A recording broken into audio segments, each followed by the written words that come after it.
Brittany. Every second, we lose a garbage truck's worth of history. Clothing, furniture, forgotten items, burned or buried in landfills. That's throwaway culture, and it's killing the planet. But if you've never shopped vintage, where do you start? We're building out this school bus and hitting the road. Meeting with shop owners, hearing their stories, and uncovering the vintage they love. Every stop, same 10 questions. We don't care if you find your style with us. We just want you to discover it. Define your style and help save the planet. Because why not both? Welcome to Vintage Finder.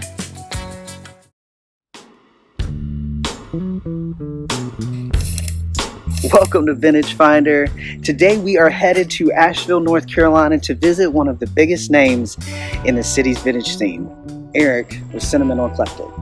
Eric is actually the first person who got us started in the vintage world, so we thought it's only right that he's the first episode. I met Eric in 2021 after running Bulls Vintage online for 2 years. I had always wanted to be a part of a pop-up scene, and that's how I crossed paths with him. Back then, Eric and a crew of independent vintage vendors came together kind of like a team. And to me, Eric felt like the leader. He was the one finding venues, grinding to make sure we all had a place to share the vintage we love. Fast forward today, we are still out there bringing vintage to the community, and Eric now runs the West Asheville street market. And let me tell you, if you're into vintage and you live in Asheville, Eric is someone you want to know. Let's go check out his shop, hear his stories, and see what amazing finds he has to show us.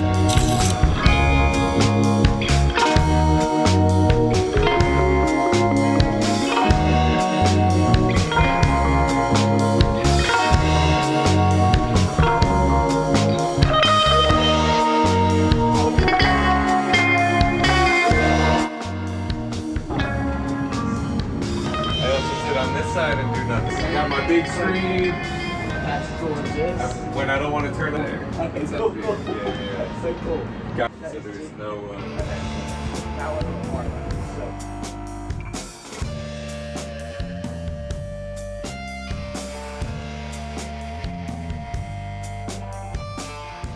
Hey guys, I'm Eric. I am Sentimental Eclectic.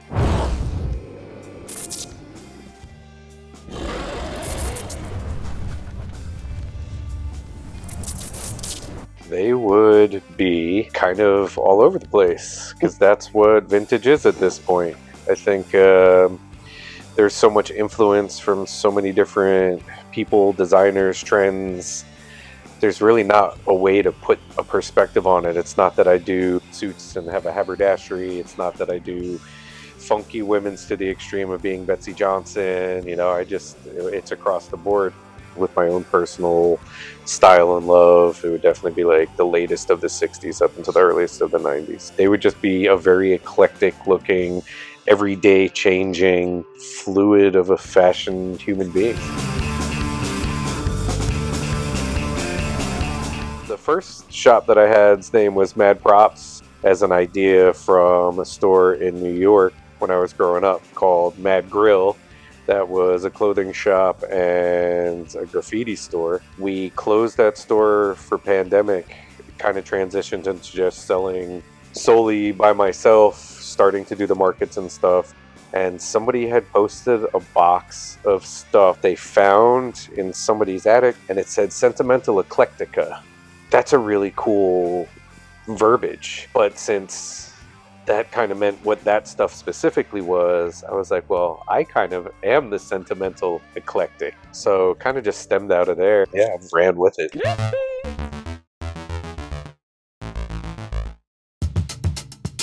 Can't say that it's a single moment memory or item, but I can tell you that I've had a lot of influence just throughout the years. Probably the most diehard memories of wanting to get into the business itself. We had a store called Trash American Style in Danbury, Connecticut, and they were mostly a music store.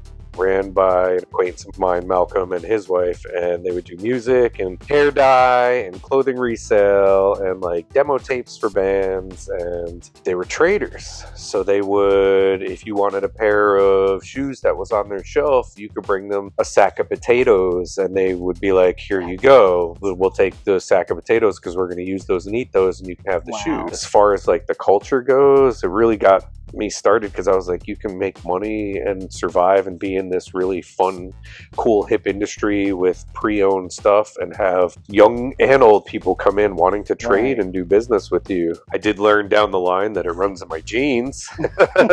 I wasn't raised by my mom, but I came to find out that she is a Coca-Cola collector, so her entire kitchen and everything was lined with Coca-Cola merch. And anything and everything that you can have, including some of the green logo Coca-Cola stuff. Like, yeah, she's got some crazy thing.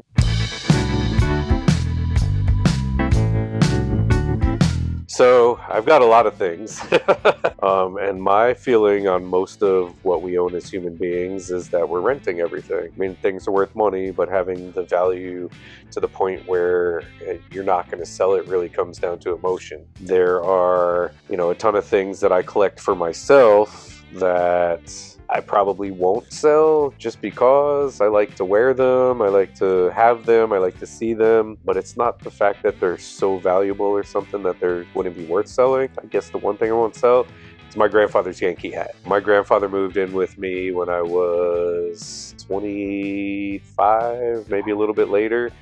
And he ended up going to the hospital 2 weeks after he moved in with us and never made it out. He ended up passing away. And before they buried him, I was hunting the world for his Yankee hat because I wanted to put it in his casket. Couldn't find it. He had just moved. It was somewhere everywhere. Eventually, after everything was settled and he was buried, I found his Yankee hat. Still wear it. It was the one he's wearing. It's old. Wow. And that is like out of sentimentality, that's the one thing that's never going to go. It was meant to be with you. It was meant to be with me. Like, I wanted him to have it because, it's just one of those things, you feel like that connection. He said he was renting it too. He was renting it too.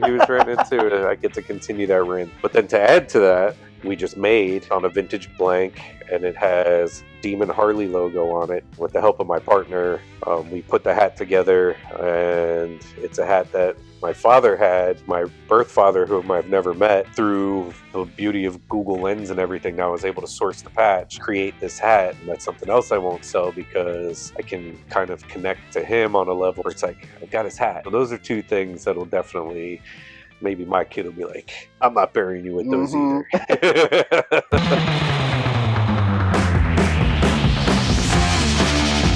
Ooh, okay, there's not a lot of stuff that I'm like, oh, I wish I'd have that back, because there's always something else. And in this business, it's not necessarily a greed thing, but there's always something else you're happy with when you find it. You're like, oh, this new jacket fits me, these new shoes fit me, this new whatever fits me. And so there's not really anything out there that I'm like, no, if it was motorcycles, it might be a little different. But yeah, I don't really regret selling a lot of things because there's always more. Just there's an endless sea of fun fashion out there that is to be had for a short period of time.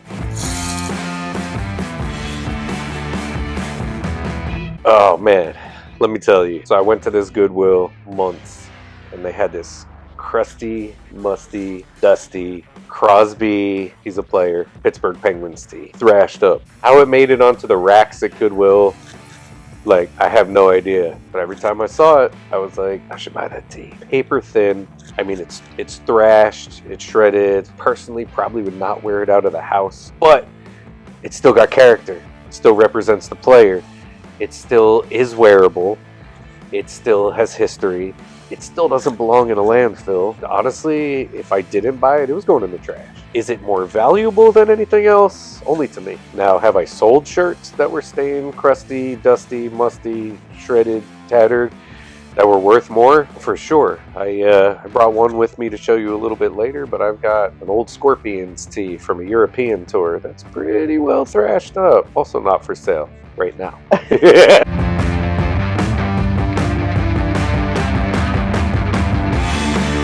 Follow what you love. Seek authenticity. I think knowing what you get into and knowing what you have and being genuine about it is the most important part. A lot of people get into the game and they're new and they try to do it and they get out of it real quick because they really don't have their niche, and it's finding your niche. And sometimes your niche isn't like, oh, I'm a 60s person or I'm a 70s person. My niche is smile on the face that the people who find the product and put it on go, oh, I love this. Who you are and who you represent is definitely comes out when people are like, I love your collection.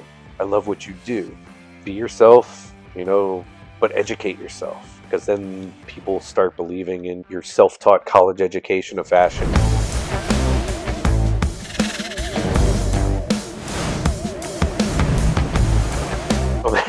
That's kind of a fun, sneaky feeling. One of mine that I remember that I sold for good money was the Disney villain shirt.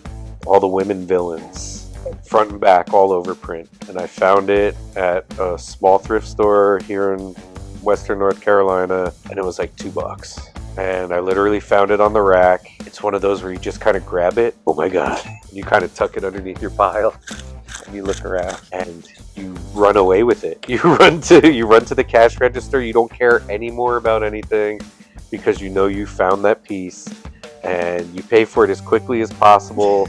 And then you run to your car as well, and you get in your car and you hold it up and you're like, yeah! That's how it is. But t-shirts are like cars. They're like classic cars. I personally wanted to sell that one. I'm not actually a female Disney villain, so I wasn't going to represent it. I did sell it to somebody who was at a Vintage Connect Con in Atlanta because they had a really good day. They were like, that's my reward to myself, is the Disney villain shirt. But yeah, just finding it and being able to be like, anybody watching, it's the grab and go. I got it. I found it. I'm out.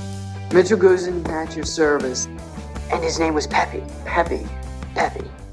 Mom and pop thrift stores where you know where your money's going. I kind of like antique malls now a lot more. I know I'm paying more money for product, but it doesn't bother me because things have already been curated. And a lot of times, if you go to antique malls in smaller towns, you find some fun stuff that you could still make, a couple dollars on. They're making money. I'm making a little bit of money. Can't be mad about it. I really try to stay out of Goodwills as much as possible because they're just Greedwill at this point. And they have their trickle-down money system. I try to just do small mom-and-pop stuff at this point.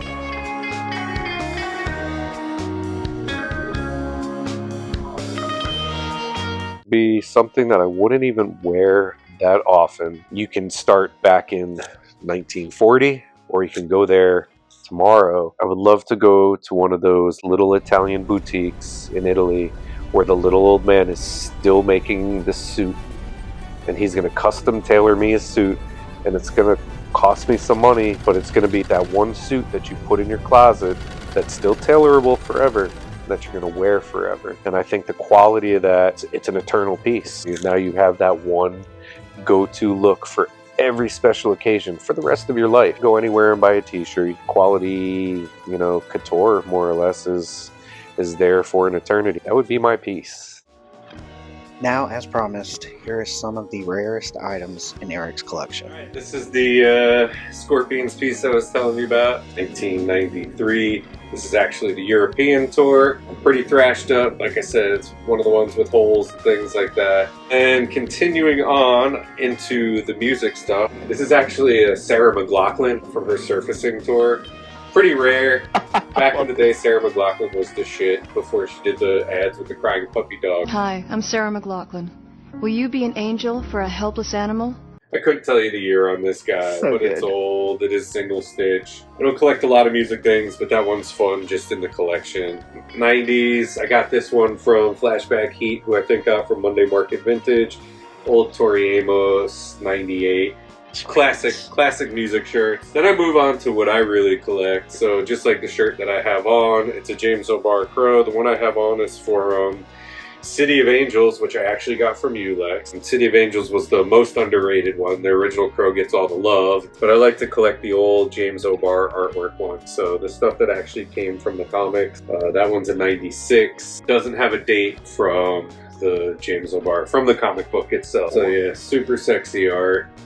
This one is one of my favorites. This is a rarity. The Crow logo says The Cure instead, because Robert Smith wrote the song for The Crow in one day pretty much for the soundtrack. It has the James O'Barr artwork on it, and then it has the lyrics from the song. So a super rare one. Going over like, oh, what will you sell, what won't you sell? This is stuff I won't sell. I'll wear this stuff forever. This is another movie tee. Hideaway was a Jeff Goldblum, Alicia Silverstone, Jeremy Sisto movie. This movie was also kind of during the Satanic Panic.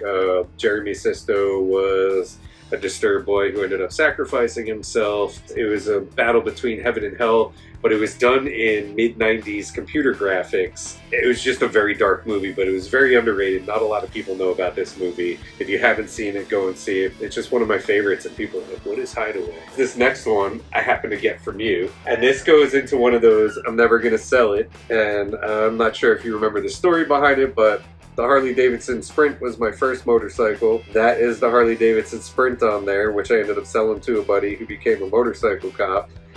You put this graphic on this single stitch vintage tee and made a nice authentic piece, but this is one of those that is just going to stay in the collection forever. So this is a French chore coat. It's kind of like almost prison style. I actually got this one from Ukraine before the war started. It's just a great, amazing piece. It is kind of denim, but like paper thin denim, and I just love the look of this. Like the stripes are always classic, and I like the international pieces too. They're so much fun.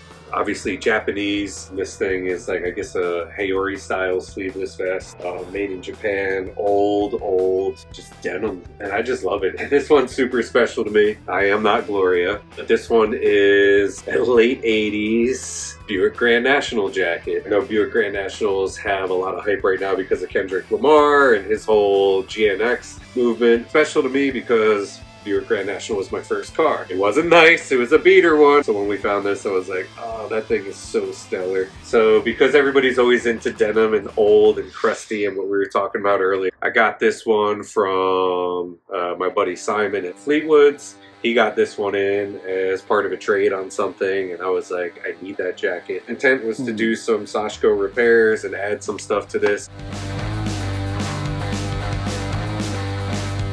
Paper thin with the blanket lining that has no blanket left, just the pattern, and just completely thrashed up and beautiful. Probably 70 plus years old. It's got the corduroy collar, what's left of it on there, but yeah, it's just one of those pieces of Americana that Copper buttons with like pennies in there, dude. Some of the stuff that that is in my collection that I love.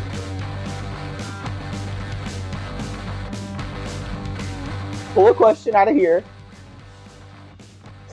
Alright. The Sandlot or Little Giants? Killing me, Smalls. Killing me. Sandlot all day. You just watched the first stop on Vintage Finder. If your style lives at Sentimental Eclectic, all of Eric's information will be down below. Next time, we're heading to Morganton, North Carolina to visit one of the sickest vintage skate shops in the South. You won't want to miss that one. So stick around, subscribe, while we keep finding you vintage one stop at a time.